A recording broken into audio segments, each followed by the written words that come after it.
What's up everybody, it's Robin Gaming here. So the big PS4 updates traditionally always get released at the end of every year. At least Sony has been doing that ever since the launch of the PS4, right? So yeah, it seems pretty much unquestionable that PlayStation 4 update 5.0 should be releasing very soon. Now, we haven't heard any official details about it yet or any, patch notes or something, but Eurogamer apparently managed to get their hands on the full details for it. So they put that on their website, and a lot of people are pretty much complaining that the update this time seems very disappointing. There's a couple of cool, neat little new features on there, I guess, that will be added, but generally speaking, the big things that people have been asking for, for the last few months, yeah, there's no word about it here. So let's actually get into it, let's actually talk about the details, and then, yeah, I'll share my opinion on it, right? So, the very first thing is that Twitch streaming will now be possible at 1080p 60 FPS on the PlayStation 4 Pro. I think that's a pretty cool thing. If you own a PS4 Pro and you like live streaming on it, of course, then yeah, you can now do it in much higher quality in 60 FPS as well. Although I would myself say that if you want to take Twitch streaming seriously, what I would recommend is that you get yourself a capture device and stream from your PC or something, because there's just there's a whole lot more you can do that way with your live streams. But still, if you want to do it the easy way, simply live stream from your PS4, then yeah, you can now do it in higher quality if you own a Pro. So pretty cool. The second thing is that you will now be able to apparently follow accounts instead of actually becoming friends with them. For me personally speaking, that's actually a pretty cool thing, but that's really only because I do YouTube and stuff. Because I remember when the PS4 came out, right, I told everybody that they could add me, and so I ended up with a friends list with 2,000 people on it, and it was, it was cool, but at the same time, especially with how slow the user interface used to be for the PS4, like 4 years ago, man, it was an absolute struggle for me personally, like, I was just trying to invite certain people that I actually wanted to invite for my lobbies, but I couldn't, like, I just couldn't get to it. It wouldn't load them. It would be such a big hassle to actually, get to the certain friends that you want to contact when it is so full, right? So I myself unfortunately had to pretty much get rid of all that and start from fresh, start with a clean list, and now I don't really add that many people on it anymore. But it is cool to see that people will now still be able to follow accounts then, to actually see all the activity and see the trophies that you get and stuff. So not to plug my own account or anything, but of course, yeah, if you want to, then once PS4 update 5.0 hits, you can of course, yeah, follow my account most likely if this is actually going to be added, but it seems so. Another thing is that notifications are now going to be available on the quick menu. When they added the quick menu, pretty much there was still no way for you to check out your notifications. You had to do that by simply backing out to the actual menu and stuff. So this is going to make it a little bit more quicker to do.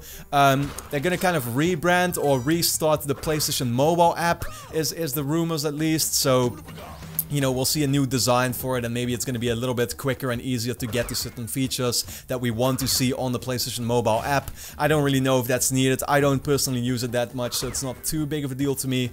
And another thing is, for example, that there's going to be some changes to the parental controls and the master and sub accounts, to the point where you can now have pretty much multiple sub accounts with different options as well. So if you've got a kid that's like 12 years old, and you've got one that's 8 years old, and they're both using the PS4, you can now set different options for them, instead of just having them both use the same options for parental controls. But yeah, not something that I personally, of course, use either.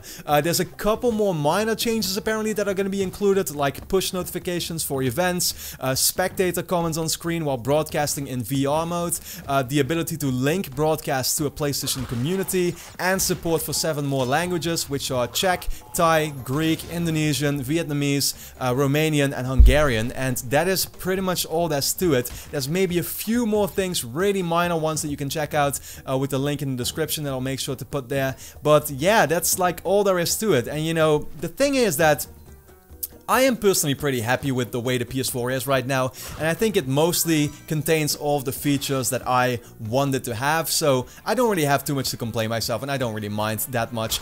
But at the same time, a lot of people have been asking for name changes, of course, which is a thing that it seems is just never gonna happen, because when Sony originally designed PlayStation Network, they just made a massive mistake, and they can't revert it now, because that would impact so many different things that it's not possible for them to do it, sadly, so I don't think name changes are really going to happen, at least anytime soon. And for example, a lot of people have been asking for PlayStation 1 and 2 backwards compatibility, something that the Xbox has of course started doing with the original Xbox and Xbox 360 games, and that would definitely be something cool to see. I don't personally expect they can do it for the PS3, because the architecture of that was just so complicated that seems pretty much impossible with the hardware that the PS4 contains. But at the same time, for PS1 and 2, it definitely, you know, should be possible. But yeah, what the reasons for that are, we don't exactly know, but this is something that they of course could still add in the future. But like I said, it's just generally speaking, it's a pretty disappointing list of features. No real major ones that are most likely going to be added. Yeah, and the things that people have been asking for, there's just no word on that. So with that being said, I would of course, you know, like to know your thoughts in the comments too about this.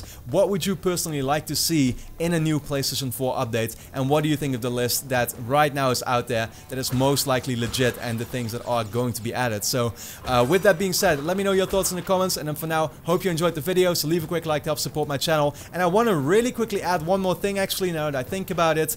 Tomorrow I will be uploading my Hellblade review, and Hellblade is a game that maybe has not been on your radar or something, but it's definitely a review that you're gonna want to check out, because this is a game that at least deserves your attention as far as the review goes. Make sure to check it out, because you'll probably find it very interesting. So check out that review. I hope to see you tomorrow in that video, and then for now, thanks a lot for watching, and hope to see you again next time.